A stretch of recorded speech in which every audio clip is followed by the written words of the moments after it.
Hello အားလုံးပဲမင်္ဂလာပါခုကတော့ German A1 vocabulary အပိုင်း18ကိုဖတ်ပြပေးမှာဖြစ်ပါတယ် Beer beer beer beer Buddha Buddha ထောပတ် Cola Cola Cola Flat Flat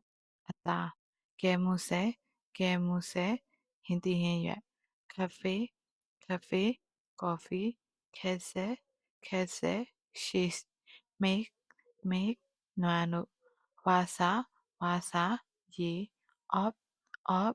အသီး Wine Wine ဆီ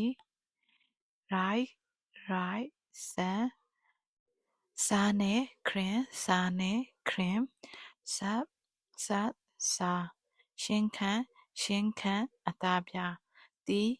တီးလက်ဖက်ရည် Wine Wine Wine အားလုံးကိုကျေးဇူးပါ